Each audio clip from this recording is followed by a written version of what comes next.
चूर्णमितेन तस्मै श्रीगुरुवे नमः। नमः हृदयेशेषलीलाचरद्वेषेण लक्ष्मीसहस्राम्भिः सेवमानं चतुर्विश्व श्रीजायते पञ्चदा हृदय बल विश्वनाथ भगवान की जय। ओम नमः शिवाय। ओम नमः शिवाय। ओम नमः शिवाय। ओम नमः शिवाय। ओम नमः शिवाय। नमः शिवाय। नमः शिवाय। नमः शिवाय। नमः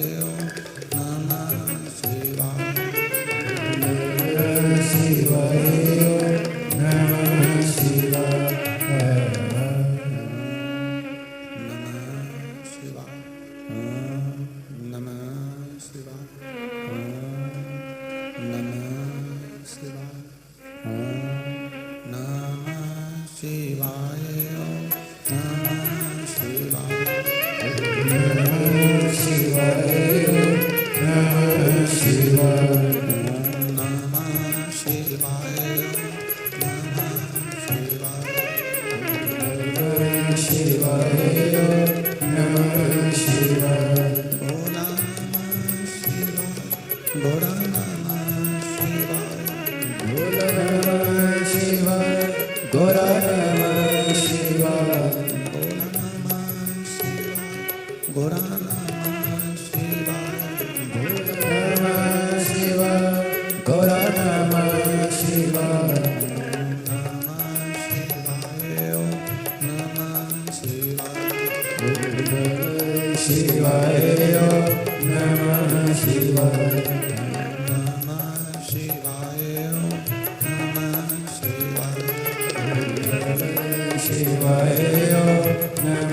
शिवाय।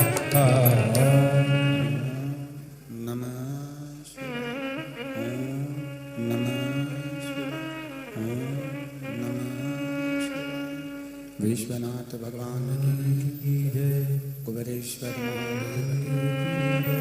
महाकाल राजा की जय। हर हर महादेव। हर हर महादेव। हर हर महादेव। वालिन थोड़ा कम। भगवान देवादिदेव महादेव भगवान शिव, जिनकी पुनीत पावन शिव महापुराण की कथा संपूर्ण विश्व के कल्याण हेतु श्रवण करने का सौभाग्य प्राप्त हुआ है। भगवान देवादिदेव महादेव त्रिकालदर्शी, कैलाशी, अविनाशी,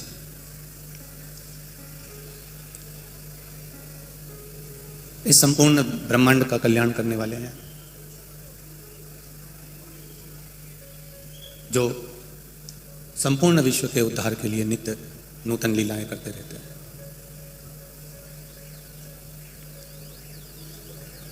जीवन का एक लक्ष्य निश्चित करने के लिए, परमात्मा की अविरल भक्ति को प्राप्त करने के लिए यह पावन शिव महापुराण की कथा पुनित पावन नगर भगवान शिव की, मां अम्बा की, मां दुर्गा भवानी की, भगवान लक्ष्मी नारायण की ये पावन धरा मालेगांव की धरा पर यह पावन शिव महापुराण की कथा श्रवण करने का सौभाग्य मिला है। मालेगांव का नाम देखा जाए तो माल का गांव है। यहां लक्ष्मी सदा कृपा करती रहती है और माता लक्ष्मी की बड़ी करुणा है इसका। इस कथा के आयोजक श्री शिव महापुराण कथा समिति मालेगांव, श्री दादाजी दगड़ू जी भूसे, मंत्री जी, महाराष्ट्र सरकार द्वारा इस पुनित पावन शिव महापुराण की कथा का आयोजन किया गया है। आदरणीय मंत्री महोदय को सबसे पहले तो मैं इस बात का साधुवाद और धन्यवाद दूंगा कि अभी तक जितनी भी कथा हुई, इन कथाओं में कई लोगों को बैठने के लिए जो व्यवस्था मिलती थी, साधारण जो व्यक्ति होते हैं उनके लिए बहुत दूर होती थी, और पहली कथा है जो साधारण व्यक्ति हमारे साथ में पास में बैठा है। पहले तो मैं आदरणीय मंत्री जी आपको बहुत बहुत साधुवाद देता हूँ, आपकी टीम को साधुवाद देता हूँ, जिन्होंने साधारण से साधारण जो बहुत दूर बैठते थे हर कथा में, उनको आपने नजदीक लाकर बिठा दिया, उसके लिए साधुवाद, बहुत बहुत साधुवाद। इसको शिव तत्व कहते हैं, इसको शिव पुराण कहते हैं। और कथा भी मिली है तो पुण्य शिव महापुराण की कथा मिली है, जो अभी तक टीवी चैनल पर कभी ना आई है और ना कभी आगे आना है। ऐसी पुण्यमय कथा का लाभ मिला।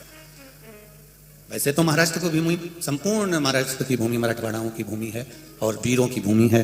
इस वीरों की भूमि को नमन करते हुए मेरे देवाधिदेव महादेव का गुणगान गान, इससे बढ़कर और क्या चाहिए। एक छोटा सा भी हम शिव का भजन करते हैं, भगवान शंकर का गुणगान करते हैं, तो उसका फल हमको मिलता है। बचपन हो, जवानी हो, अधेड़ी हो, बुढ़ापा हो, संपूर्ण विश्व के कल्याण का ये शुक्र है। कई सालों साल पहले जब कथाओं की शुरुआत का दौर था, तब यहाँ पर श्री मदन गोपाल जी हेड़ा, पद्मा जी हेड़ा जी भाई यहाँ पर रहती हैं, उनके माध्यम से पहले एक दो बार यहाँ आना हुआ हेड़ा परिवार के द्वारा, और अब यहाँ आदरणीय मंत्री महोदय के द्वारा यहाँ पर फिर आगमन हुआ। ये शिव कृपा है, ये शंकर की उदारता है।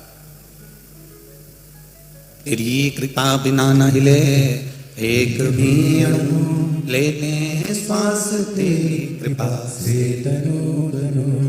बखान क्या करूं मैं राखों के ढेर का, चपटी भगोत में खजाना कुबेर का।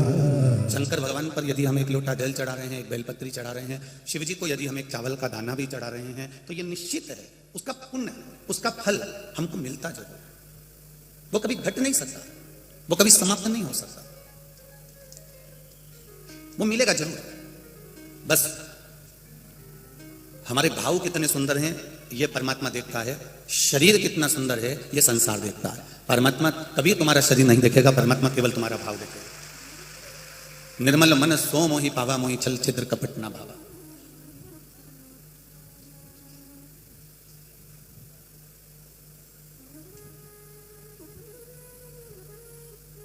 आदरणीय दादा श्री मंत्री जी दगड़ू जी भूसे जी की धर्मपत्नी जी पहली बार सीहोर आई थी, और जब उन्होंने, उनके साथ में कुछ गार्ड वगैरह भी थे, और जब सामने आकर बैठी तो हमने उनसे उनकी नम्रता, उनकी विनम्रता, उन्होंने प्रणाम किया, बैठी। हमने उनसे पूछा आपके साथ में ये इतने गार्ड वार्ड लगे हुए हैं, कोई मंत्री फंत्री हो क्या, या कोई मिनिस्टर आदि हो? तो उनके शब्द, पहला शब्द था, हम बस केवल भोलेनाथ जी के चरणों के दास हैं और कुछ भी नहीं। जब उनका पुत्र अभी यहाँ से वो आशीष जी अग्रवाल और न जाने कौन कौन भाई बंधु के साथ जब सीहोर पहुंचे, तब मालूम पड़ा कि साहब ये मंत्री जी के यहाँ से उनकी धर्मपत्नी थी, उनके पुत्र, तब ज्ञात हुआ ऐसे। और वास्तवता है, अगर कहीं मिनिस्टर की पत्नी आवे ना, तो पहले बहुत सारा, तो तुम जानते हो ना, बहुत रुआब देखना पड़ता है? बहुत, परंतु बहुत नम्रता, बहुत सहजता मेरे शंकर जैसी, मेरी माँ पार्वती जैसी आप में है। बहुत बहुत साधुवाद। और आप ही की पुण्याई का फल हमारे मंत्री जी को मिल रहा है, निश्चित है। तो ये पुण्य ही है। तो पुण्य शिव महापुराण की कथा कर रहे हैं। शरीर से भगवान कभी प्रसन्न नहीं हुआ। परमात्मा को प्रसन्न करने का सबसे सुंदर तरीका है आपका मन, आपकी चित्त, आपकी वृत्ति। निर्मल मन सो मोहि पावा, मोहि छल छिद्र कपट ना भावा।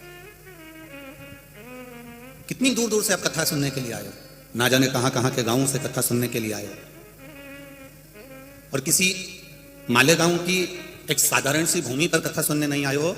ये पंडाल, ये छत्र छाया, ये मेरे कैलाश अधिपति की है, जहां बैठकर आप कथा सुन रहे हो। कथा सुनने के बाद आपको क्या मिल रहा है, कथा सुनने के बाद आपको क्या प्राप्त होता है, ये तो मेरा देवाधिदेव महादेव जाने और आपकी भक्ति जाने। पर इतना विश्वास जरूर है कि 7 दिन की कथा सुनने के बाद वो जब झोली भर कर देगा, तो ये निश्चित है कि वो झोली कभी जिंदगी में खाली नहीं होने वाली।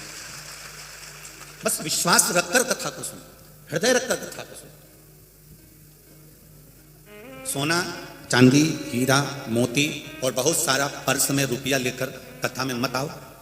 तुम्हारा सारा आभूषण जितना तुम्हारे पास में है, तुम अपने घर में, बैंक में, जहां तुम्हें रखना हुआ रखकर आओ। पर यहां पर तो केवल मेरे महादेव के लिए अपना दिल लेकर आना, तो वो दिल से दे देगा, मन से देगा, हृदय से।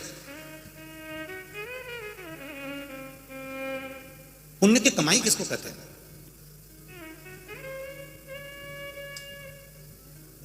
सत्कर्म की कमाई किसको कहते हैं? देखिए,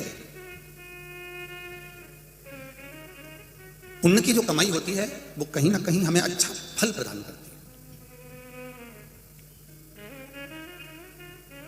इतने बड़े मालेगांव नगर में, इतने बड़े मालेगांव शहर में कथा हो रही है, आप इतनी लाखों की संख्या में सारे पंडाल आप लोगों ने पहले दिन भर दिया है, हमें तो दूसरे दिन की टेंशन है कि बैठोगे कहाँ। तो पुण्य किसको कहते हैं? पुण्य की पूंजी किसको कहते हैं? पुण्य की कमाई किसको कहते हैं? तो शिव महापुराण की कथा कहती है, जब हम 2 कदम चलकर भगवान के मंदिर तक जा रहे हों, 2 कदम चलकर हम शिव महापुराण की कथा तक जा रहे हों, 2 कदम चलकर हम किसी सदगुरु के दरवाजे पर जा रहे हों, कुछ कदम चलकर हमारी विट्ठल तक जा रहे हों, कुछ कदम चलकर हम अपने परमात्मा के पास तक जा रहे हों, शिव पोथी तक, शिव महापुराण तक जा रहे हों, तो समझ लेना कि कहीं ना कहीं हमारे पूर्व के पुण्य की पूंजी एकत्रित हो गई, तो हम यहां पहुंच गए। जब पुण्य का पलड़ा बढ़ता है तब हम भगवान के पास जाते हैं, और जब पाप का पलड़ा भरता है, पाप बहुत ज्यादा मात्रा में बढ़ता है, तो हम जिस माला को भी पकड़े रहते हैं तो हमारा दिल नहीं लग पाता, हमारा मन नहीं लग पाता। हम राम राम जरूर कर रहे हैं, कृष्ण कृष्ण जरूर कर रहे हैं, विट्ठल विट्ठल पांडुरंगा हरि विट्ठल कर रहे हैं, हम शिव नाम श्री शिवाय नमस्तुभ्यम जरूर जप रहे हैं, पर उसका हमको फल नहीं मिलता। पाप जब बढ़ता है तो भजन छुड़वा देता है, पाप जब बढ़ता है तो भक्ति छुड़वा देता है, पाप जब बढ़ता है सत्संग छुड़वा देता है, पाप जब बढ़ता है तो शिव पुराण छुड़वा देता है, पाप जब बढ़ता है तो हमारा सत्संग छुड़वा देता है, और पाप जब बढ़ता है तो कहीं ना कहीं हमारे जिनसे जो अच्छे हैं, जिनसे हम पूर्व में से पहले से लगे हुए हैं, उन अच्छे व्यक्ति का संग भी हमारा पाप हमसे छुड़वा देता है और बुरी संगत में ले जाकर बिठा देता है, वो बुरी संगत तक ले जाता है, ये हमारा पाप बढ़ता है। एक गांव का व्यक्ति था,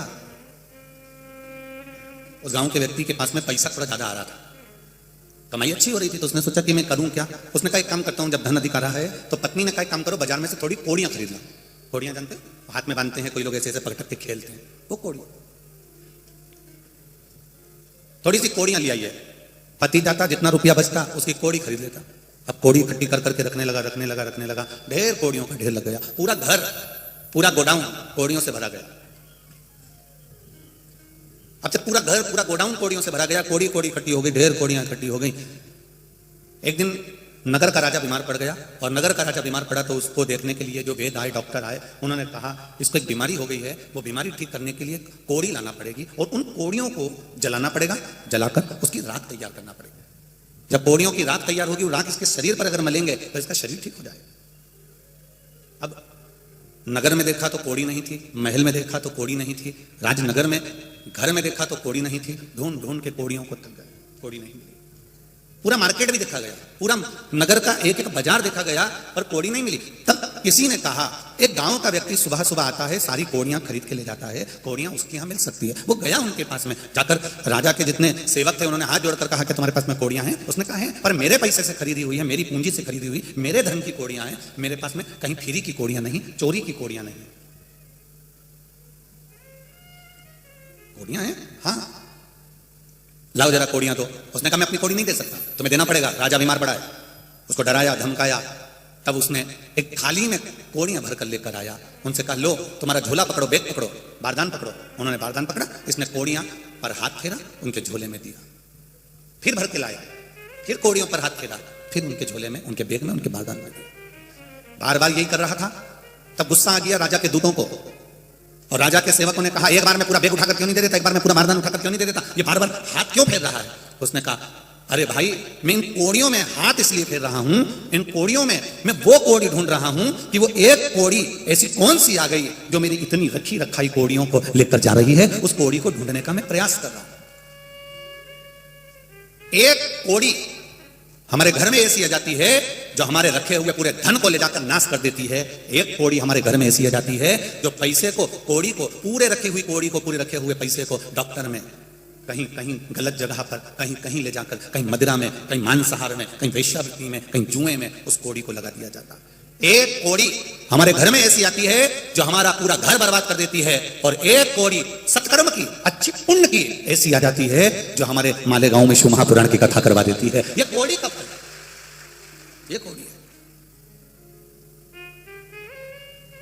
आप ही हो, इतने मेरे भाई बहन यहाँ पधारे हुए हैं, मेरी माताएं आई हैं, यहाँ मेरे भाऊ लोग आए हुए हैं। विचार करना घर जाते जाते कि तुम्हारे पास में वो कौन सी एक अच्छी कौड़ी आ गई थी जो तुमने घर से चली, ऑटो करा, रिक्शा करा, बस करी, गाड़ी करी, 10 रुपए लगाकर अच्छी कौड़ी थी इसलिए भगवान के यहाँ तक आ गई, शिव पुराण तक आ गई। वो अच्छी कौड़ी थी तो यहाँ ली। और अगर बेकार कौड़ी होती ना तो तुम आते आते भी घर से, कई माताएं ऐसी होगी जिन्होंने अपनी पड़ोसन से कहा होगा चल रही क्या, चल रही है क्या, हाँ चलूंगी तो सही, चल तैयारी करी, और मालूम पड़े कोई ना कोई ऐसा मेहमान आ गया, कोई ना कोई अतिथि आ गया, कोई ना कोई ऐसा काम आ गया, कोई ना कोई ऐसा कारण आ गया कि वो यहाँ तक पहुंच भी नहीं पाई। तुम आ गए, वो नहीं पहुंची। समझ लेना ऑटो वही है, रिक्शा वही है, बस वही है, गाड़ी वही है, पर उस गाड़ी में बैठने वाला व्यक्ति जिसके पास में पुण्य की पूंजी थी, जिसके पास कहीं सत्कर्म की पूंजी थी, कहीं अच्छाई की पूंजी थी, कहीं नेक पूंजी थी, कोई श्रेष्ठ पुण्य की पूंजी थी, तो वो शिव महापुराण की कथा तक पहुंच गया। और जिसके पास पूंजी अच्छी नहीं थी तो वो दिन भर इंतजार करता रहा और शाम के समय पर फिर वो पूंजी लेके ठेके पे चले गया, मदिरा की दुकान पर पहुंच गया। पुण्य की पूंजी आती तो भजन करवा देती, पुण्य की पूंजी आती तो सत्कर्म करवा देती, पुण्य की पूंजी आती तो हमारे जीवन का कोई अच्छा कार्य हमसे करवा देती। पर पूंजी जब गलत हो गई तो वह श्रेष्ठ कर्म नहीं कर पाई। मत बुरे कर्म कर बंदे वरना पछताएगा, भगवान की आंखों से तू बच नहीं पाएगा, तू बच नहीं पाएगा। अरे ओ अज्ञानी मत करना रानी, तेरे कर्म का फल भी तू ही पाएगा, जैसा किया तूने तेरे आगे आएगा। मत बुरे कर्म कर बंदे, मत बुरे कर्म कर बंदे वरना पछताएगा, भगवान की आंखों से तू बच नहीं पाएगा, तू बच नहीं पाएगा। अरे ओ अज्ञानी मत करना रानी। पुण्य की पूंजी आए जो हमारे जीवन में अच्छा कर्म कर जाए।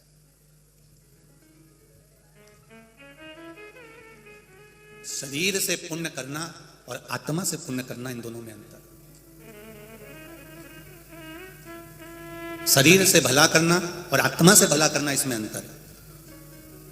शरीर से सत्कर्म करना और आत्मा से सत्कर्म करना, इसमें अंतर है। जरा ध्यान देना। यहाँ इतनी सारी माताएं बैठी हैं, मेरी जीजियां बैठी हैं, मेरी बहनें बैठी हैं। कई अपने देवर के लड़के की शादी करती है, कई अपनी जेठानी की लड़की की शादी करती है, कोई अपने परिवार में रिश्तेदारों में शादी में जाती है। काम तो करती है, संभालती भी है, पर अंदर से भीतर से उड़ती भी रहती है। कभी कभी ऐसा होता है। हाँ, शादी भले कर रही हूं मैं, काम भले कर रही हूं, पर इसकी मां ने मेरे साथ जो करा मैं कभी जिंदगी में नहीं भूल सकती। शरीर से काम कर रही है, फैलारा उठा रही है, सेवा कर रही है, पर अंदर से उड़ भी रही है। अब शरीर से जो किया सबको अच्छा लगा। हमारी चाची ने हमारी शादी में बहुत काम किया, हमारी मामी ने हमारी शादी में बहुत काम किया, हमारी मासी आई थी उन्हें हमारी शादी में बहुत काम किया, मेरी बुआ आई थी उसने मेरे यहाँ शादी में बहुत काम किया, मेरे भाई की लड़की आई उन्हें हमारे यहाँ शादी में बहुत काम किया। पर अंदर से कौन देखे कि कुड़ कितना रही है? ये तो बाहर से दिखा कि काम बहुत किया, भीतर से कौन ने देखा? शिव महापुराण की कथा कर रही है, भले शरीर से आप काम करो ना करो, पर शिव पुराण कर रही है आत्मा से हमेशा सबका भला करते हुए चलो, क्योंकि आत्मा वहां तक जाएगी। शरीर जाएगा क्या वहां तक? अरे बोलो रीमा लेगा वाली जी, शरीर जाएगा? नहीं जाएगा। जाएगा क्या? वही आत्मा, वही जीव, वही चित्त, वही वृत्ति, वही छोटा सा जीव जाएगा, वो आत्मा जाएगी। अब शरीर से तो तुमने अच्छा काम करा, पर मन से अच्छा काम नहीं कर पाए, आत्मा से अच्छा काम नहीं कर पाए, इस हृदय से तुम सत्कर्म नहीं कर पाए, तो फिर काहे का तुम्हारा काम किया तुमने? जितना बन सके चित्त से, इस मन से, इस आत्मा से श्रेष्ठ कर्म करने का प्रयास करो। शरीर यही रह जाना है, आत्मा चली जाना है, चित्त चला। कितना सुंदर शिव महापुराण की शुरुआत हो रही है, पुण्य शिव महापुराण। कितना सुंदर संवाद कहा गया। देवराज नाम का ब्राह्मण, जो ब्राह्मण होकर गलत कर्म में लगा हुआ था,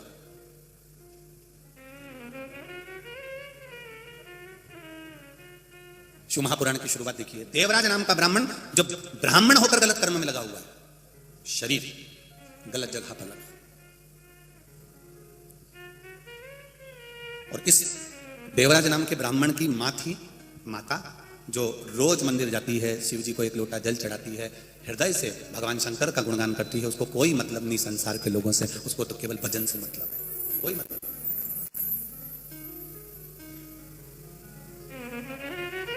परिवार का, घर का अगर एक व्यक्ति भी शंकर भगवान को जल चढ़ा रहा है, शिव जी के मंदिर जा रहा है, शंकर भगवान पर एक लोटा जल चढ़ा रहा है, तो निश्चित है एक लोटा जल का जो पुण्य मिलेगा वो पूरे परिवार को तार देगा, कि निश्चित है। एक लोटा सारी समस्या का हल, जरा जम के बोलो जरा अच्छा, सारी समस्या का हल। कौन सा युग चल रहा है? जम के बोलो जरा, शिव युग चल रहा है। कलि युग तो लोग भूल गए है। रोज पहले सुबह से उठते थे और घर में लड़ाई झगड़ा क्लेश, ना जाने कोई नल में बाल्टी लगाए तो लड़ने बैठ जाए, पानी भरने जाए तो लड़ने बैठ जाए, थोड़ी झाड़ू निकाल के कचरा इधर कर दे तो लड़ ले, कोई साइकिल रखी है गिर गई तो लड़ ले, नींबू गिरा दिया कोई सब्जी वाले ने तो झगड़ा कर ले।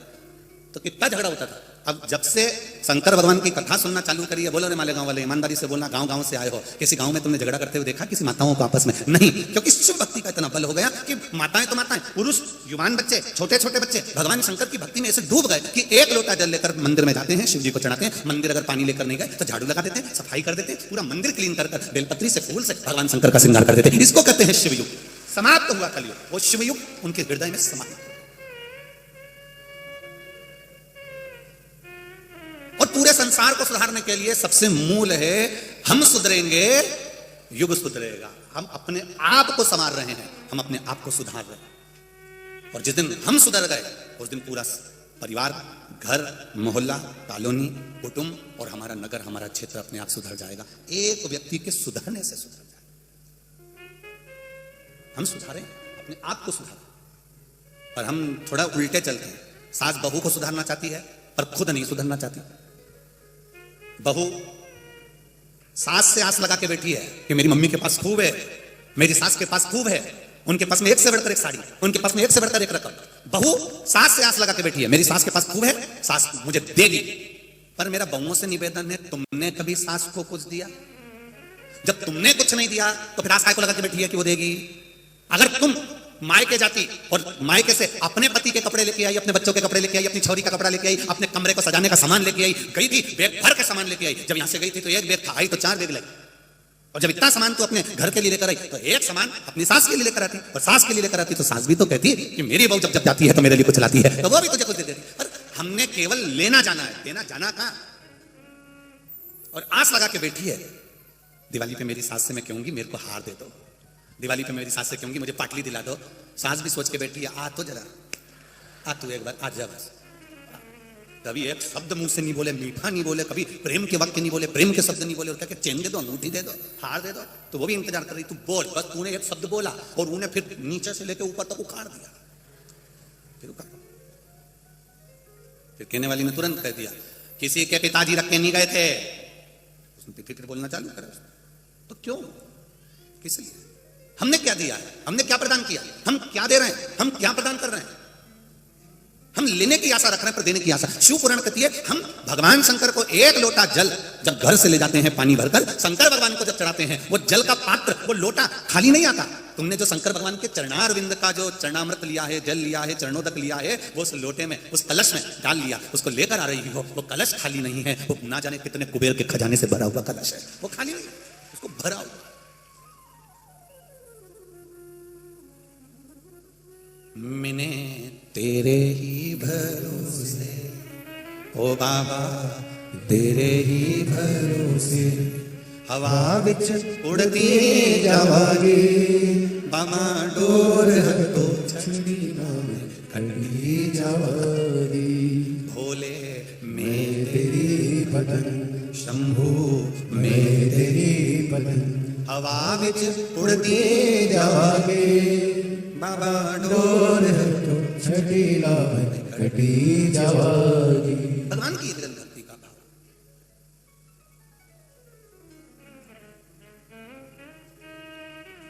इसलिए बारंबार कहा महाराज,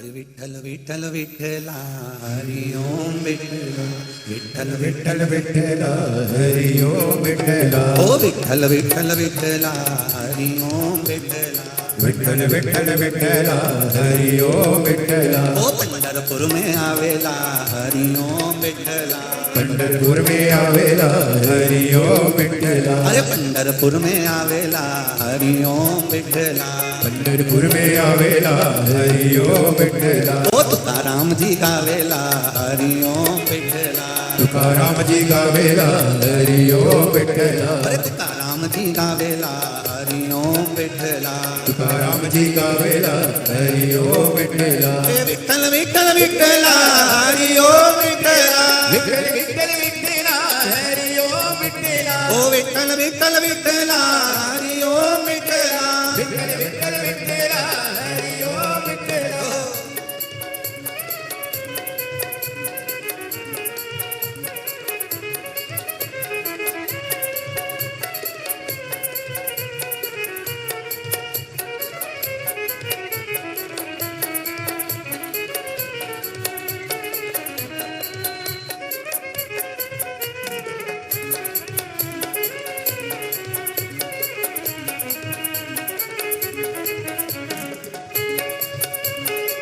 हरि बोल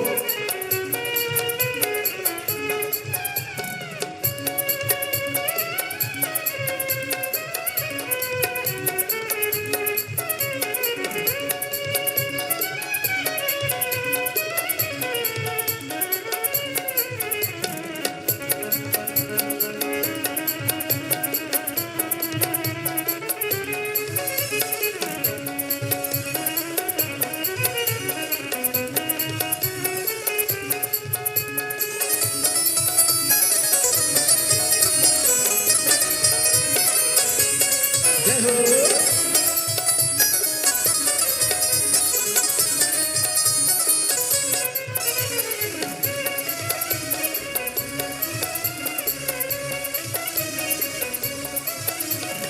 नामदेव जी गावेला हरि ओम विठ्ठला नामदेव जी गावेला हरि ओम विठ्ठला ओ नामदेव जी गावेला हरि ओम विठ्ठला नामदेव जी गावेला हरि ओम विठ्ठला ओ विठ्ठल विठ्ठल विठ्ठला हरि ओम विठ्ठला विठ्ठल विठ्ठल विठ्ठला हरि ओम विठ्ठला ओ विठ्ठल विठ्ठल विठ्ठला हरि ओम विठ्ठला विठ्ठल विठ्ठल विठ्ठला हरि ओम विठ्ठला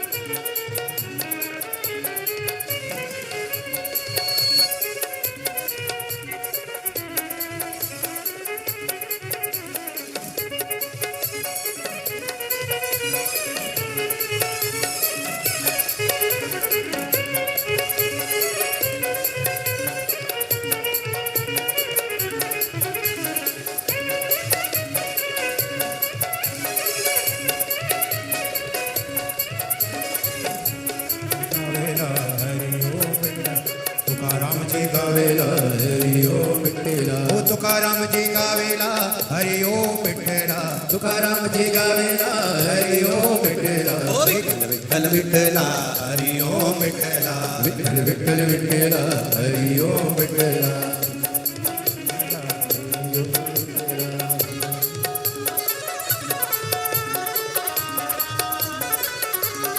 शंभो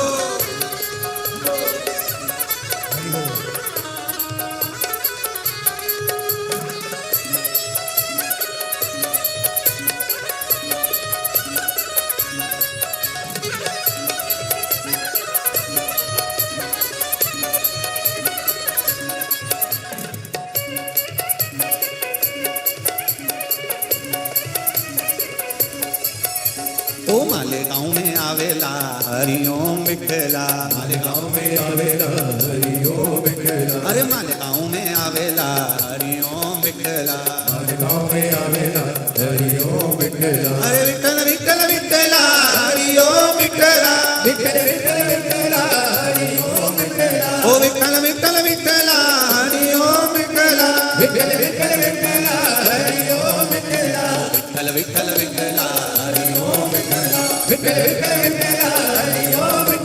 विठ्ठल विठ्ठल विठ्ठला हरि ओम विठ्ठला विठ्ठल विठ्ठल विठ्ठला हरि ओम विठ्ठला ओ विठ्ठल विठ्ठल विठ्ठला हरि ओम विठ्ठला विठ्ठल विठ्ठल विठ्ठला हरि ओम विठ्ठला। अपने स्थान पर बैठकर भगवान देवाधिदेव महादेव से हृदय से दिल से भाव से भगवान शिव से अपने हृदय की बात बाबा देवाधिदेव महादेव से कहिए। आप सभी को पहले भी कथाओं में कहा है, आज फिर कह रहे हैं। शिव महापुराण में मूल मंत्र जब आया श्री शिवाय नमस्तुभ्यम, जब इस मंत्र का बोलने का मौका शिव महापुराण के मध्य में बीच में आए तो इस मंत्र का जाप हृदय से दिल से करें। और जब आप इसको हृदय से जपेंगे और उसके बाद अपने हृदय की बात बाबा देवाधिदेव महादेव से कहेंगे, निश्चित है मेरा देवाधिदेव महादेव आपके मन की बात को सुनेगा और आपके हृदय की बात को स्वीकार करेगा। सब साथ में बड़े प्रेम से आनंद के साथ श्री शिवाय नमस्तुभ्यं, श्री शिवाय नमस्तुभ्यं, श्री शिवाय नमस्तुभ्यं, श्री शिवाय नमस्तुभ्यं, श्री शिवाय नमस्तुभ्यं। भोला सब दुख काटो हमारा, ओ भोला सब दुख काटो हमारा।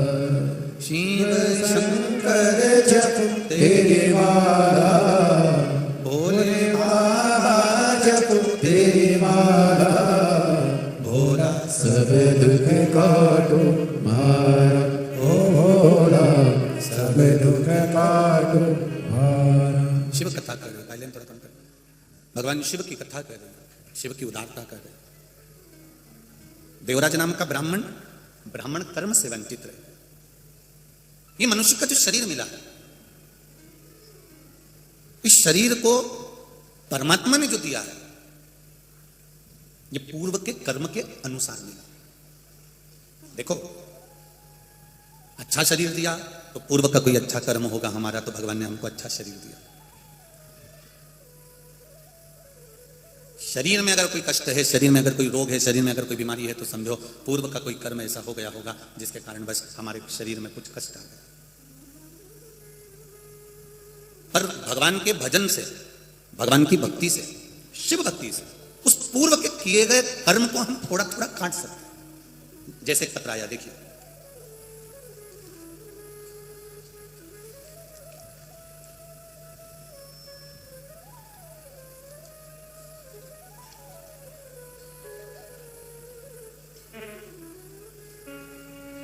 मोनिका ज्ञानेश्वर बड़गुजर, पता है टीवी सेंटर औरंगाबाद महाराष्ट्र से आए हैं। मोबाइल नंबर भी उनका लिखा है।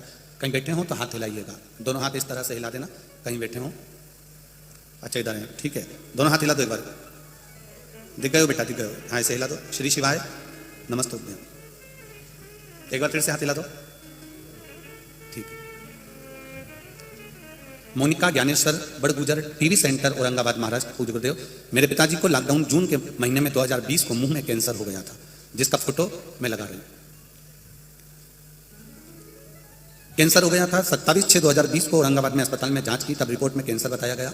डॉक्टर ने 11/7/2020 को लॉकडाउन की बढ़त स्थिति में ऑपरेशन किया। ऑपरेशन की रिपोर्ट अनुसार रेडिएशन केमोथेरेपी किया। फिर पिताजी को तकलीफ दर्द कम नहीं हुआ। डॉक्टरों ने 15/1/2021 को ऑपरेशन करने को फिर कहा। ऑपरेशन के दौरान पिताजी को गले में जख्म हो गया। फिर से मार्च 2022 में पिताजी को मुंह में दर्द फिर प्रारंभ हो गया। अब ऑपरेशन कराने की सामर्थ्यता नहीं, सक्षमता नहीं और शरीर नहीं। हमने औरंगाबाद के अस्पताल में दिखाया, मुंबई के अस्पताल में भी दिखाया, तो डॉक्टर ने ऑपरेशन का कह दिया वापस। केमोथेरेपी चलने लगी, परेशानियां बढ़ती रही पर आराम नहीं लगा। तभी मेरी आजी और मेरी मामी ने हमें बताया कि महादेव को 1 लोटा जल चढ़ाओ। मैंने टीवी पर कथा सुनी है, उसमें बताया है रुद्राक्ष का पानी चढ़ाओ। हमने परिवार के व्यक्ति को भेजकर सीहोर से रुद्राक्ष बुलवाया। उस रुद्राक्ष को रात में तांबे के कलश में गलाते, सुबह शिव जी को चढ़ाते। शिव जी को 1 लोटा जल चढ़ाते, वो जल लाकर पिताजी को पिलाते। बेलपत्र महादेव की चढ़ी हुई लाकर उनको पीस कर देते। बाबा कुंदकेश्वर का नाम लेकर दवाई भी देते। 27/10/2022 को फिर पेट स्कैन की जांच की रिपोर्ट बाबा की कृपा से मुंबई के हॉस्पिटल में नॉर्मल आना प्रारंभ हो गया। अब पिताजी को आराम है। उनका हम फोटो दूसरा वाला पहले वाला फोटो लगाया और दूसरा वाला फोटो लगा रहे हैं। ये शिव की कृपा है गुरुदेव। एक बेटी का और पत्र बड़ा सुंदर आया है, देखिए। जया गणेश सुतार, ब्राह्मणपुर की कथा में, ब्राह्मणपुर गणेश मंगवान सुनार, जलगांव, संत मीराबाई नगर जलगांव से आई। कहीं बैठे हो तो हाथ हिलाइएगा। बच्ची का नाम है रेणुका गणेश सुतार। आप ही हैं? दोनों हाथ हिला दो ऐसे। श्री शिवाय नमस्तुभ्यम। फिर से हिला दो एक बार हाथ। श्री शिवाय नमस्तुभ्यम। मेरी बच्ची को पितृपक्ष में जिसका मैं फोटो लगा रही हूं, बेटी का फोटो लगाया है, आप टीवी चैनल के माध्यम से देख सकते हैं। पितृपक्ष के दौरान अचानक तबीयत खराब हो गई, इतनी खराब हो गई कि गुरुजी पूछो मत ही, सब रोने लग गए। हमने जैसे तैसे अस्पताल में भर्ती किया और डॉक्टर उसको आईसीयू में ले गया। आईसीयू में भर्ती किया, उसके बाद में धीरे धीरे तबीयत और ज्यादा खराब होती चली गई, ठीक नहीं हुई। उसको वेंटिलेटर पर ले जाकर डाल दिया गया। वेंटिलेटर पर भी पूरे शरीर में उसके नाड़ी, जहां देखो वहीं पर प्लास्टिक की पन्नियां पैक लगी हुई थी, चारों तरफ मुंह पर हर जगह पर नलियां लगी हुई थी। केवल नासिका की एक नली ऐसी थी जिसमें से उसको वेंटिलेटर पर कुछ दिया जा रहा था। नाकों में, गले में नलियां ही नलियां लगी हुई थी गुरुदेव। तब सोचा कि क्या करें। किसी ने बताया कि एक लोटा जल शिव जी को चढ़ाइए। हमने एक लोटा जल शंकर भगवान को चढ़ाना प्रारंभ करा। सीहोर भेजा, रुद्राक्ष मंगवाया, उस रुद्राक्ष का जल बाबा देवरिदेव महादेव को चढ़ाना प्रारंभ करा। 3 दिन तक मेरी बेटी को वेंटिलेटर पर ही रखा गया। मैंने उस रुद्राक्ष का जल जैसे ही शंकर भगवान पर चढ़ा हुआ पानी उसके चेहरे पर और उसके होठ पर लगाना प्रारंभ करा, बाबा की कृपा से मेरी बेटी के शरीर में हलचल होने लगी और मेरी बेटी धीरे धीरे ठीक होकर आज मेरी बेटी मेरे घर आ चुकी है। बेटी का फोटो लगा रही हूँ गुरुदेव, और ये पत्र अपने भाव से मैं बाबा को नमन करती हूँ। अब ठीक है बाबू, श्री शिवाय नमस्तुभ्यम। बेटी हर हर महादेव। शिव कृपा इसी को कहते हैं, शंकर की उदारता इसी को कहते हैं। शिव तत्व क्या देगा वो? इतने पत्र लिखे हैं, हम अभी पूरे तो नहीं पढ़ पा रहे हैं, जो पढ़े वो भी यहां रखे हैं, और सारे पत्र पूरे यहीं मालेगांव के नगर में रह जाएंगे। कभी इन पत्रों को कभी पढ़कर देखना। इन पत्रों में लोगों का, जो उन्होंने कथा सुनी है, जो उन्होंने दिल से टीवी चैनल के सामने बैठकर जो मांगा है, जो एक लोटा जल शंकर को चढ़ाया है, जो एक बेलपत्र चढ़ाई है, उसका फल क्या मिला है, इन पत्रों में वर्णन किया गया है, इन पत्रों में बताया गया। अब दिल से रिझाओ उसको। और मालेगांव की धरा को भी कह रहा हूं, दिल से सुनो, शरीर से कथा नहीं सुनना है हमको, हृदय से सुनो। भोला सब दुख काटो ओ भोला सब दुख काटो शिव शंकर जपू तेरी माला, भोले बाबा जपू तेरी माला, भोला सब दुख काटो ओ भोला सब दुख काटो। जब तक उसकी कृपा नहीं हो तब तक हम कुछ नहीं कर सकते। पुण्य को प्रबल करें। देवराज नामक का ब्राह्मण अपने श्रेष्ठ कर्म से वंचित था, पर उसकी मां शंकर के मंदिर जाती थी, भगवान शिव को एक लोटा जल समर्पित करती थी, दिल से भगवान को रिझाती थी। अब एक पत्र जरा देखिएगा, हमको भी आश्चर्य इस पत्र पर, जरा देखिए इस पत्र को देखिए। शायद जिंदगी में ऐसा पत्र कभी नहीं आया होगा।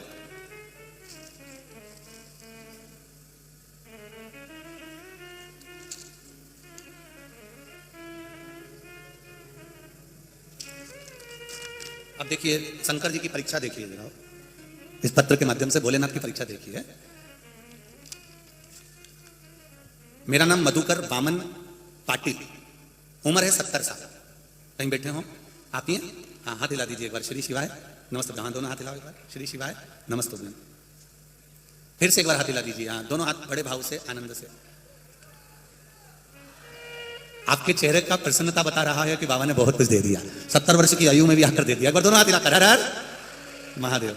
गुरुदेव, शिव के कितना बखान करूं मैं, वर्णन नहीं कर सकता। मेरा नाम मधुकर वामन पाटिल है, उम्र 70 साल है। पहली बार ऐसा पत्र आया है, इसलिए दिल से मैं पत्र लिखने वाले पाटिल जी आपको नमन करता हूं। पहली बार ऐसा पत्र आपने भेजा। पाटिल, उम्र 70 साल, धरणगांव जलगांव महाराष्ट्र का रहने वाला हूं। मैं सरकारी नौकरी में पटवारी के पद पर था, अब मैं रिटायर्ड हो चुका हूं। मेरी नौकरी में पदोन्नति नहीं थी। मैंने 2021 में जिला अधिकारी कलेक्टर कार्यालय में एक एप्लीकेशन दायर कर दी। गुरुदेव, वो एप्लीकेशन मेरे महादेव के बल पर दायर करी कि मैंने इतनी लंबी नौकरी करी पर मेरा प्रमोशन नहीं हुआ। मैंने जनवरी 2021 से उस नौकरी के लिए कि मैंने इतने साल नौकरी करी, सबका पदभार बढ़ा, सबकी प्रमोशन हुई, पर मेरी प्रमोशन नहीं हुई, मैं रिटायर हो गया। मैंने जो नौकरी करी है उसके कुछ समय के लिए मुझे भी प्रमोशन दिया जाए। मैं रिटायर हो चुका था, उसके बाद मैंने ये अप्लाई करा। और हमारे घर में आस्था चैनल पर आपकी कथा चलती थी, शंकर पर विश्वास कर मैंने ये एप्लीकेशन लिख दी और मैंने वो कलेक्टर कार्यालय में दे दी। पत्नी से कहा तू भी चल, मैं भी चलूं और एक लोटा जल शिव जी को चढ़ा। अब देखें भोलेनाथ क्या करते हैं। अब तो अपन रिटायर हो गए, अब देखें कि वो रिटायरमेंट होने के बाद भी प्रमोशन देता है कि नहीं देता, ये देखना है। बाबा शिव की महिमा का क्या वर्णन करूं गुरुदेव, एक लोटा जल ने ऐसा कर दिया। अगस्त 2022 में मेरी बढ़ोतरी का लेटर आ गया और मुझे 9 साल पहले से बढ़ोतरी का उसका रुपया प्राप्त होगा और बाबा की कृपा से लगभग मुझे 9 लाख से लेकर 10 लाख रुपए गवर्नमेंट देगी। उसने लिखा ये शिव है। पाटिल जी धन्यवाद बेटी, हर हर महादेव, प्रणाम करते हैं। इसको कहते शिव भक्ति, शंकर पर विश्वास। पाटिल जी ने अपनी धर्मपत्नी से कहा, सियोर वाला महाराज इतना चिल्ला चिल्ला के कहता एक लोटा जल सारी समस्या का। अब देखें समस्या भी भारी है और जल भी भारी है। शिव और बाबा ने सुना इतने समय के बाद में अगस्त 2022 में शिव पुराण मालेगांव में होने से पहले ही मेरे भोलेनाथ ने महाराष्ट्र में आने से पहले ही बाबा ने सोचा था ये लेटर लिखेगा, हर कुछ लिख देगा, इसलिए पहले इसका काम कर दो। इसका कोई बात, जब ये सरकार को लेटर लिख सकता है तो सियोर वाला महाराज तुझे भी लिख सकता है। इसलिए देव महादेव है, ये शिव है, ये शंकर। अकाल मृत्यु वो मरे जो काम करे चंडाल का, काल उसका क्या बिगाड़े जो भक्त हो महाकाल का। जो शिव का उपासक होता है, शंकर का उपासक होता है, शिव भक्ति में जो डूबा हुआ होता है, उसको शिव पकड़ता है। बस दिल से चाहिए उसको, दिल से पुकार लो, आप हृदय से पुकार लो, मन से पुकार। और जब दिल से पुकारोगे तो वो दिल से सुनेगा। नामदेव यहां वर्णन किया गया महाराज शिव तत्व की। देवराज नामक के ब्राह्मण की माता जल चढ़ा रही है। देवराज नामक का ब्राह्मण जो कर्म से वंचित रह गया, ब्राह्मण कुल में जन्म लेने के बाद भी अगर हम ब्राह्मण कर्म नहीं कर पाए, भगवान का भजन नहीं कर पाए, ये जरूरी नहीं है कि आप ब्राह्मण होकर वेद और शास्त्र पढ़िए, ये जरूरी नहीं है कि आप ब्राह्मण होकर किसी मंदिर की सेवा करिए। ब्राह्मण होने के बाद एक कर्म जरूर करिए कि गायत्री की उपासना करिए, शिव नाम की उपासना करिए, राम नाम, कृष्ण नाम, जो तुम्हारा अधिष्ठात्र देव है, जिसको तुम भज सकते हो, जिसका तुम स्मरण कर सकते हो, उसका भजन करिए। देव और महादेव दो हैं। अमृत किसने पिया था? बोलते जाओ जन के। देव ने। अमृत किसने पिया? देव ने। विष किसने पिया? महादेव। ठीक है। देव का काम कितना है? जैसे पवन देव, पवन देव का काम कितना है? पवन चलाना। जल देव, जल देव का काम कितना है? जल बरसाना। अन्न देव, अन्न देव का काम है अन्न प्रदान। 33 कोटि देवी देवताओं को देव कहा गया है और केवल एक देव ऐसे हैं जिनको महादेव कहा गया है। देव एक क्षेत्र तक सीमित रह सकते हैं, एक जगह तक सीमित रह सकते हैं, एक स्थान तक सीमित रह सकते हैं। देव इंद्र सिंहासन तक सीमित है, पवन देव पवन के भाव तक सीमित हैं, जल देव जल के भाव तक सीमित हैं, अग्निदेव अग्नि के भाव तक सीमित हैं, चंद्रदेव चंद्र के भाव तक सीमित हैं, सूर्य देव सूर्य के भाव तक सीमित हैं। भगवान जितने देव हैं उनकी एक सीमा है कि ये यहां तक रहेंगे, पर केवल एक महादेव ऐसे हैं जिनकी कोई सीमा नहीं है। जिसने पुकारा महादेव वहां पहुंच जाते हैं। जो दिल से पुकारता है महादेव वहां पहुंच जाते हैं। जिनकी एक सीमा बनी हुई है, जिनकी एक परिधि बनी हुई है। अब पवन देव जल बरसा सकते हैं क्या? जम के बोलो जरा। नहीं, पवन देव का काम है पवन चलाना, जल देव का काम है जल चलाना, जल बरसाना। अन्न देव का काम है अन्न प्रकट करना, अग्निदेव का काम है अग्नि प्रकट करना, सूर्य देव का काम है प्रकाश कर देना, चंद्रदेव का काम है शीतलता प्रदान कर देना। ये सब अपना अपना कर्म कर रहे हैं। सारे देव अपना अपना कर्म करते हैं। केवल एक महादेव ऐसे हैं जिनके ऊपर कोई परिधि नहीं है, जिनके ऊपर कोई क्वांटिटी नहीं है, जिनका कोई स्थान ऐसा नहीं कि महादेव यहां नहीं जा सकते। महादेव के लिए सब खुला हुआ है, चाहे वो देवलोक हो, चाहे पाताल लोक हो, चाहे गंधर्व लोक हो, चाहे तलातल हो, नागलोक, पितृलोक, रसातल, जितने भी लोक हैं महादेव के लिए सब खुले हैं। इसलिए केवल हम शंकर भगवान पे जड़ क्यों चढ़ाते हैं? गणेश जी एक जगह तक जा सकते हैं, पार्वती मैया एक जगह तक जा सकती है, सदानंद कार्तिकेय जी एक जगह तक जा सकते हैं, सारे देवता एक जगह तक जा सकते हैं। पर महादेव एक ऐसे हैं जो जन्म से लेकर मां के गर्भ से लेकर मृत्यु तक और मृत्यु होने के बाद भी जो जीवात्मा है उस जीवात्मा को अंत क्षण तक मेरा महादेव निभा कर जाता है। केवल एक महादेव। अकाल मृत्यु वो मरे जो काम करे चंडाल का, और काल उसका क्या बिगाड़े जो भक्त हो महाकाल का। मेरे महादेव की कोई परिधि नहीं, कोई क्षेत्र नहीं, कोई स्थान नहीं।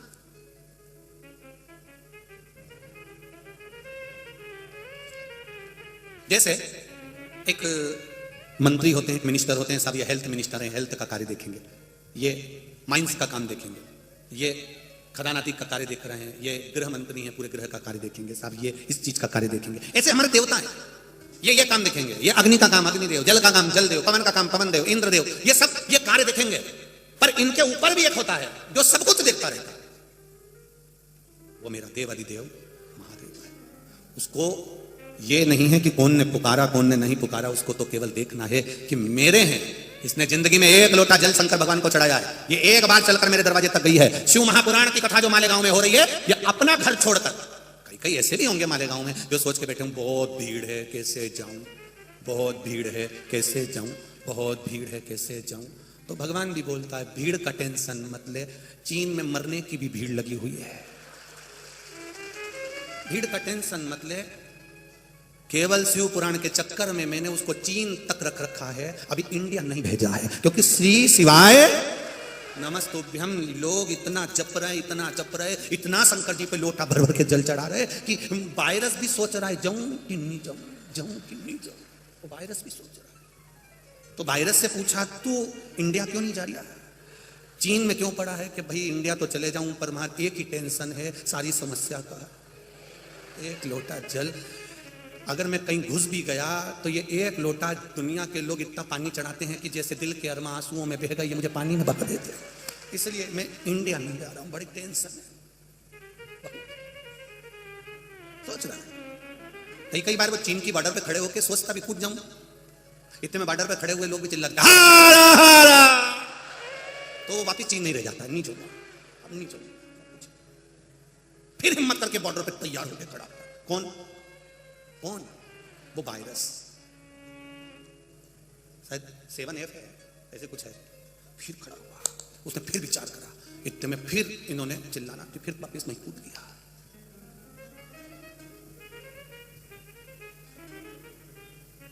कितना सोचा होगा मेरे जगत गुरु शंकराचार्य जी ने, शिव के परम उपासक मेरे जगत गुरु शंकराचार्य, कितना सोचा होगा जो भारत की चारों तरफ 4 जगह पर 4 शंकर भगवान को विराजमान कर दिया, 4 जगह के 4 शंकराचार्य को विराजमान कर दिया, 4 जगह पर मेरे देवाधिदेव महादेव को विराजमान कर दिया। इधर केदारनाथ, उधर सोमनाथ, इधर रामेश्वर, उधर कृष्णेश्वर। जरा विचार करो कि उसने किस हिसाब से विराजमान करा होगा।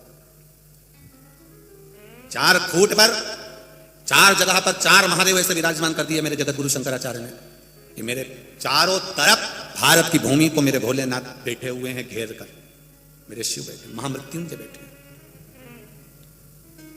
फिर भी कोरोना भले वहां रहे चीन में, पर मुख पर मास्क हमको लगाना चाहिए, क्योंकि हम लोग भारत के रहने वाले हैं। ये पहले से सीखे हुए हैं कि पड़ोस में अगर कोई मरता है तो हमारी दुकान बंद रहती है। बोलो सही है कि गलत? अरे बोलो तो मालेगांव वालों, पड़ोस में अगर कोई मरता है तो हमारी दुकान बंद रहती है। हम भारत के लोगों ने ये सोच के रखा है, इसलिए चीन में वायरस है तब तक अपन भी मुंह पे मास्क रखो, अपनी दुकान बंद रखो, जरूरी है, बहुत जरूरी। कब तक दुकान बंद रखना है? कब तक बंद रहती है? जब तक इसको राम नाम सत्य, जब तक ये वायरस का राम नाम सत्य नहीं हो जाए तब तक दुकान बंद रखो। ये वहीं की वहीं समाप्त हो जाए, भोलेनाथ जी से निवेदन है। और चीन में भी जो उपद्रव मच रहा है, बाबा से निवेदन है, बाबा वहां पर भी सब स्वस्थ रहें, मस्त रहें, सर्वे भवन्तु सुखी, सब स्वस्थ रहे, कोई का बुरा नहीं हो मेरे बाबा, सब खुश रहे। है तुम्हारे यहाँ है मास्क वगैरह है? अरे बोलो तो।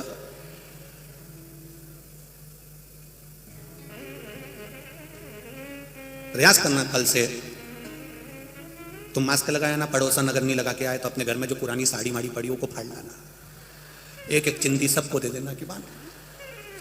प्रयास करो थोड़ा सा कि भाई सब सर्वे भवन्तु सुखिनः। वो पूछे अभी तो अपने यहाँ तो इंडिया में कोरोना है ही नहीं, फिर ये पट्टी काय के लिए, तो कह देना कोई वायरस वहां है पर दुकान यहाँ की। प्रयास सब सुखी रहे, सर्वे भवन्तु सुखिनः। शिव कथा कर रहे, देवराज नाम का ब्राह्मण कर्म से वंचित रह गया। ब्राह्मण हो, ब्राह्मण कर्म करो, ये नहीं कि मंदिर में पूजन करो, ये नहीं कि वेद पुराण पढ़ो, ब्राह्मण होकर भगवान का भजन जरूर करो, गायत्री अवश्य करो, संध्या अवश्य करो, भगवत नाम अवश्य जपो। क्या मिलेगा उससे? कहा इस आत्मा का कल्याण होगा। शरीर के कल्याण की बात हम करें ना करें, पर आत्मा के कल्याण की बात जरूर करें, जरूर करें। पुण्य, ये तुम जो कथा सुन रहे हो, ये बासी पुण्य का फल है, जिसको हमारे यहां पर संचित पुण्य कहा गया। और जो तुम इस शरीर के द्वारा, आत्मा के द्वारा आज करोगे, ये अर्जित पुण्य कहलाता है। एक होता है ताजा पुण्य, एक होता है बासी पुण्य। ताजा पुण्य किसको कहते हैं? जो तुमने अभी करा, अच्छा करा, भजन करा, कीर्तन करा, मंत्र जाप करा, नाम जाप करा, किसी भूखे को भोजन कराया, किसी प्यासे को पानी पिलाया, कोई परमार्थ का काम अगर आपने करा तो ये ताजा पुण्य। और इसको कहते हैं अर्जित पुण्य। ताजा पुण्य मतलब अर्जित करा हुआ, अभी की अभी ताजा पुण्य। और संचित पुण्य जो पुराना है। अब पुराना पुण्य और ताजे पुण्य में क्या अंतर गुरुजी आप बताएंगे क्या? तो ताजा पुण्य और बासी पुण्य में क्या अंतर है? तो बासी पुण्य जो पूर्व में तुमने करा, उस पुण्य के फल से तुम कथा में आकर बैठ गए, ये बासी पुण्य का फल मिला, पूर्व का। संचित पुण्य का फल मिला जो पूर्व में कर आए थे, आज कथा में आकर बैठ गए। अब ताजे पुण्य का क्या फल है? अर्जित पुण्य का क्या फल है? तो ताजे पुण्य का फल ये है, बासी पुण्य पूर्व का करा हुआ, पहले का करा हुआ तुमको शिव महापुराण तक लेकर आ गया, बिठा दिया। अब अर्जित पुण्य, ताजा पुण्य तुम्हारे हाथ में है कि तुम बैठकर भगवान का भजन करो, मंत्र जाप करो, कृष्ण नाम, शिव नाम, विठ्ठल नाम, हरि नाम जपो, शिव नाम जपो। ये अर्जित पुण्य है आज का। अब पुराना पुण्य संचित, आज का पुण्य अर्जित। आज के पुण्य को हमें बढ़ाना। 10,000 रुपए तुम्हारी जेब में रखे हैं, तुमने उसको खर्च करते गए, 500 का ये सामान ले लिया, 500 का वो ले लिया, 500 का वो ले लिया, 500 का। यहाँ पर जितने लोग आए रात को रुकने वाले, जो रात्रि में रुकेंगे यहाँ पर, हमें तो कल भी सूचना मिली कि बहुत लोग रात्रि को आ गए, बहुत लोग रुके हुए। तो जो आए होंगे वो 100-200 रुपए तो लेके आए होंगे, लाए होंगे 200-500 रुपया लाए होंगे। अब 500 रुपए उन्होंने जेब में रखा, मालूम पड़े कुछ सामान की जरूरत पड़ी, उन्होंने ले लिया, तो 10 रुपए उसमें चलेगा, 30 रुपए उसमें चलेगा, 40 रुपए उसमें चलेगा, 500 रुपए उनका समाप्त हो गया। लेके आए थे। अब इन्होंने यहां पर सोचा कि चलो थोड़ा बहुत कुछ कर्म कर लें, दुकान डाल लें, कोई ऐसा काम कर लें कि थोड़ी कमाई हो जाए। तो लाया था 500, इकट्ठा करा 10,000। अब वो 10,000 इन्होंने इकट्ठा करा, ये इनका अर्जित है। और लेकर आया था वो संचित है, 500 लाया था, खर्च करना, खर्च इकट्ठा करो अपने पुण्य। पूर्व का पुण्य प्रबल हुआ। तब मालेगांव में ये पावन शिव महापुराण की कथा हो रही है, पूर्व के फल से हो रही है। और आज हम बैठकर भगवान का भजन करें, आज हम बैठकर भगवत नाम कीर्तन करें, शिव नाम को जपे, भगवान के नाम को जपे, ये हम अर्जित करें। अब पुण्य को अर्जित करें कि ये हमारा पुण्य हमारे साथ में रहे। देवराज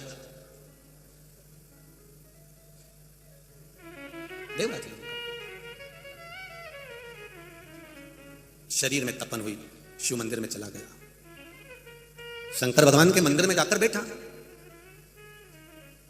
कोई ब्राह्मण जन, कोई संत जन, कोई गुरु जन प्रवचन में लगे हुए थे, शिव कथा कर रहे थे। शिव कथा में पहुंच जाना एक अलग बात है। शिव कथा में पहुंच जाना अलग बात है, और शिव कथा में पहुंचकर शिव की कथा में गुम हो जाना, शंकर की कथा में डूब जाना एक अलग बात। पहले भी कथा में कहा, आज फिर कहते हैं, पानी में डूबोगे तो मर जाओगे, और शिव महापुराण में डूबोगे तो तर जाओगे। ये निश्चित है। कथा में पहुंच जाना एक अलग बात है।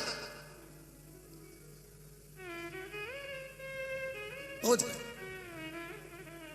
अब कथा में पहुंच जाना अलग बात है, पर कथा में पहुंचने के बाद में अपने चित्त को, अपने मन को, अपनी वृत्ति को भगवान में लगा लेना एक अलग बात है। अपने मन को भगवान की भक्ति में लगाना।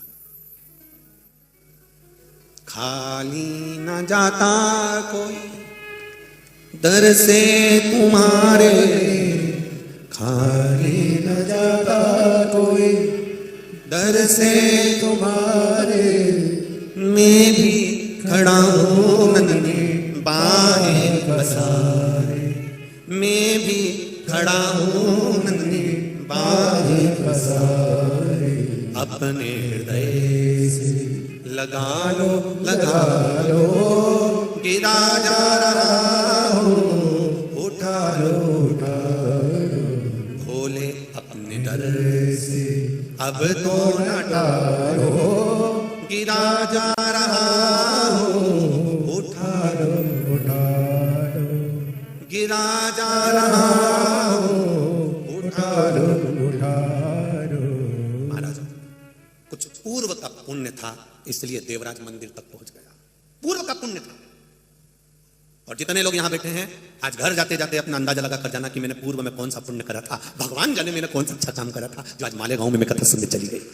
आज मैंने पंडाल में बैठकर, आज मैंने इस भव्य पंडाल में बैठकर, मालेगांव की इस पवित्र धरा पर बैठकर मैंने कथा सुनी, मेरा पुण्य कौन सा अच्छा था। और दादा भाऊ भूसे जी से भी मैं निवेदन करूंगा, उनकी धर्म पत्नी से भी निवेदन करूंगा, आप भी विचार करना कि हमारे पूर्व का कौन सा पुण्य था जो आज हमने शिव महापुराण की कथा का आयोजन कर रहा है।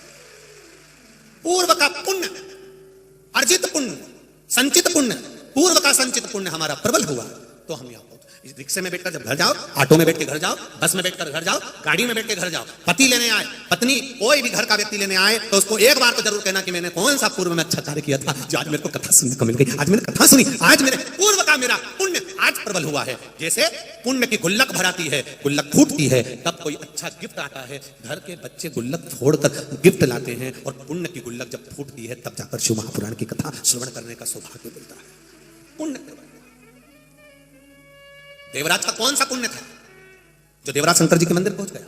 जब इतना बड़ा पापी था, चोरी करता था, वेश्यावृत्ति करता था, जुआ खेलता था, मांसाहार करता था, मदिरापान करता था, फिर ऐसा पुण्य कौन सा था? पुण्य कौन सा?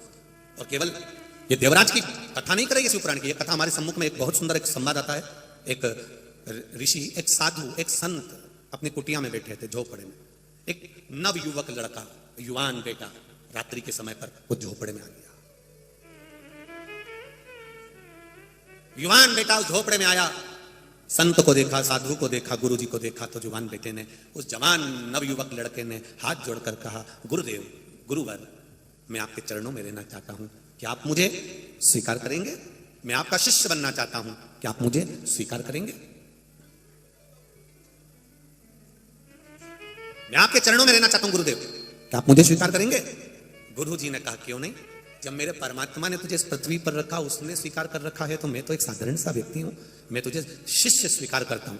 पर गुरुदेव मुझे कुछ कहना है। बोल, क्या कहना है? मैं जुआ खेलता हूं,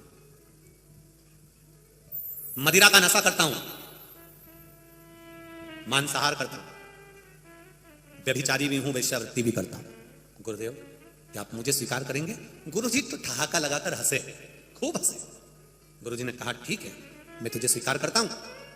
उस युवान लड़के को, युवा लड़के को, नवयुवक लड़के को लगा, मैंने गुरुजी से कहा कि मैं मदिरा पीता हूं, मैं वेश्यावृत्ति करता हूं, मैं जुआ खेलता हूं, मैं व्यभिचारी भी हूं, उसके बाद भी गुरुजी कह रहे हैं कि मैं स्वीकार करता हूं, मैं स्वीकार करता हूं। गजब, पर हंस रहा है मुझे देखकर। गुरुजी ने कहा, मैं तुझे, तू जो जो गलत काम करता है, सब गलत काम के साथ भी मैं तुझे शिष्य बनाने को तैयार हूं, मैं तुझे स्वीकार करता हूं, पर मेरी भी एक शर्त है।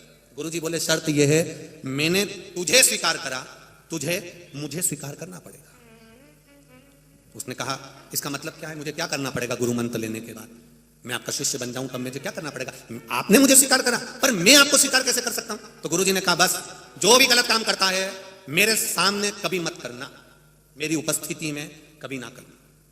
गुरुजी ने कहा, जो तुझे करना कर, पर मेरी उपस्थिति में कभी नहीं करेगा।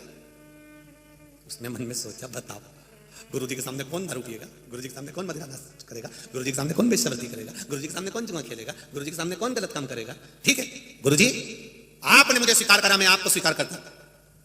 गुरुजी ने कहा, मेरी उपस्थिति में कभी गलत काम नहीं करेगा, यह संकल्प दे।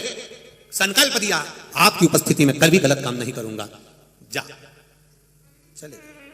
अब वो जैसे ही वेश्या के घर पहुंचा, वेश्यालय में पहुंचा, और जो वेश्या को देख रहा था तो उसको तो वेश्या में गुरु की झलक दिख रही थी। वेश्या में उसने कहा, भागो। गुरुजी ने कहा था, मेरी उपस्थिति में गलत काम नहीं करेगा, जब गुरुजी यही बैठा है तो अपन कैसे गलत काम करे? वापस भागा।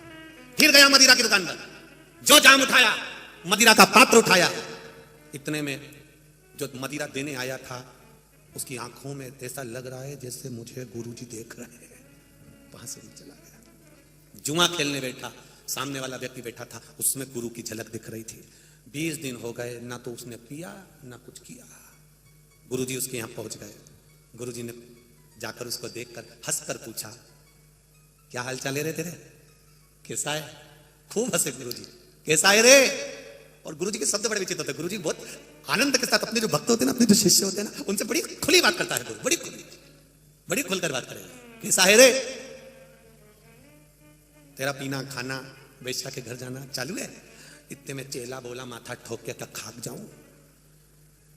पीने जाऊं तो तुम देखो, वेश्या के घर जाऊं तो तुम देखो, हर जगह पे तो तुम देखते हो, और तुम्हारी उपस्थिति में गलत काम करूं तो मुझे पसंद नहीं। तुमने सौगंध दिलाई थी, इसलिए 20 दिन से कहीं नहीं जा पाता। यहाँ तक कि घर में भी रहता हूं तो छपरे का मकान है कबेलू का, कभी कभी रात को ऐसा सोता हूं तो टीन में और कबेलू में भी ऐसा लगता है कि तुम मुझे घूर घूर के देख रहे हो। इसलिए रात को भी कम्बल 2 ओढ़ के सोता हूं कि कहीं गुरुजी मुझे ना देख ले। इतना गुरुजी ने कहा, बस गुरु दीक्षा का यही लाभ है, गुरु कुछ नहीं छुड़ाता, अपने आप छूट जाता, अपने आप छूट जाता। दुनिया का कोई संत, कोई साधु, कोई गुरु ऐसा नहीं जो किसी का मदिरा पान छुड़ा दे, गलत काम छुड़ा दे। गलत काम छूटता नहीं है, गलत काम अपने आप छोड़ना पड़ता है। किसी की सामर्थ्य नहीं। कोई कृष्णा नदी में, कोई चंद्रभागा नदी में, कोई नर्मदा नदी में, कोई गंगा नदी में, कोई सरस्वती नदी में, कोई मंदाकिनी में, कोई गोदावरी में तुम्हें ले जाकर खड़ा कर दे और खड़ा करके बोल बोल आज के बाद मदिरा नहीं पिएगा, बोल आज के बाद गलत काम नहीं करेगा। भले वो कसम खा लेगा पर कोई माने। ऐसी ना जाने कितनी कसम खाई। जब शादी हो के उसकी धर्म पत्नी घरे आई, जब उसकी पत्नी घर में आई और वो गलत काम कर आया तो पत्नी ने अपने सिर पे हाथ रखा के कसम दी, बोलो मेरी कसम खाओ तुम कभी ऐसा काम नहीं करोगे। उन्हें कसम खा ली पर उसके बाद भी गलत काम करके आया। पत्नी भी अभी तक जिंदा है। कुछ हुआ क्योंकि उसने झूठी खाई थी। ऐसी कसम दुनिया में कितनी भी खिला दो, मंच से हम नीचे खड़े हो जाएं और खड़े होकर हम कसम दिला दें आज के बाद कोई भी मदिरा का पान नहीं करेगा, आज के बाद कोई भी मदिरा नहीं पिएगा। हम कितने भी शिव पुराण के सामने कसम दिला दे पर तुम सुधरो, तुम सुधर ही नहीं। क्योंकि कोई के कसम दिलाने से व्यक्ति कभी नहीं सुधरता। व्यक्ति सुधरता है भीतर से, जब मन को पक्का बना लेता है, सोचता है मेरा महादेव मुझे देख रहा है, तब वो छोड़ देता है। तब वो गलत काम, बेविचार सोच, मांसाहार, मदिरापान, जुआ, वैश्यवृत्ति तब छोड़ता है। जुआ खेलने बैठा, उसको याद आ गया मेरा महादेव है। अग्निदेव एक जगह तक है, जलदेव एक जगह तक है, इंद्रदेव एक जगह तक है, और मेरा महादेव तो सब जगह पर है। जहां तुम जुआ खेल रहे हो वहां बैठा है। तो उसको समझ में आ गया मेरा महादेव देख रहा है, गलत काम नहीं करूंगा, मैं भगवान बैठा है, मैं गलत नहीं करूंगा, मैं मदिरापान। जब भीतर से सोच लिया तो छूट गया। भीतर से मन बनाओ पक्का कि मैं मदिरापान नहीं करूंगा, छूटेगी, पक्का है छूट जाएगी। मैं गलत काम नहीं करूंगा, छूट जाएगा। मैं व्यभिचार नहीं करूंगा, छूट जाएगा। मैं मांसाहार नहीं करूंगा, छूट जाएगा। भीतर से मन बनाना पड़ेगा। और हम मन बनाते हैं ऊपर से, ऊपर से मन बनाते हैं। आज के बाद मैं कभी जिंदगी में तुमसे बात नहीं करूंगी, बोल दिया तो बोल दिया, कभी जिंदगी में बात नहीं करूंगी। इतने में उसने गाड़ी पे बिठाया, सुनार की दुकान पे ले गया। पति ने कहा इसको हार दिखा दो। सुनार ने हार दिखाया, तभी बोली ये वाला थोड़ा सा अच्छा नहीं लग रहा, दूसरा ले लो। अब पति बोला तू अभी तो बोली थी तुमसे जिंदगी भर बात नहीं करूंगी। पत्नी बोली वो तो मैंने ऐसे ही कह दिया था, मुझे क्या मालूम था कि तुम मुझे सुनार की दुकान पे लेके आ जाओ। ऊपर से संकल्प नहीं लेना, अंदर का संकल्प मूल है। देवराज नाम का ब्राह्मण, और ये संकल्प हमारा पुण्य का संकल्प होना चाहिए, प्रबलता का।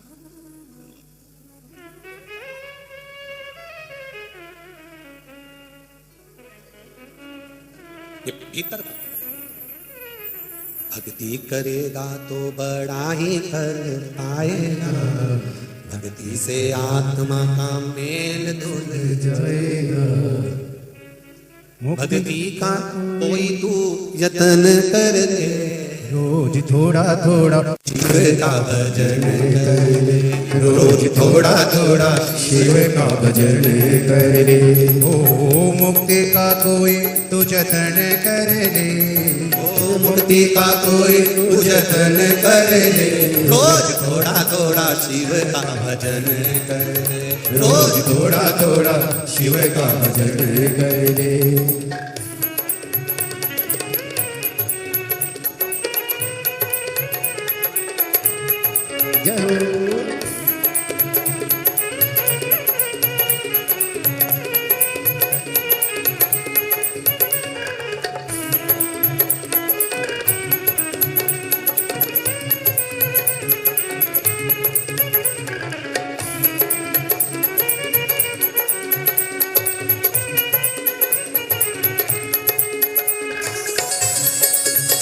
हरि बोल,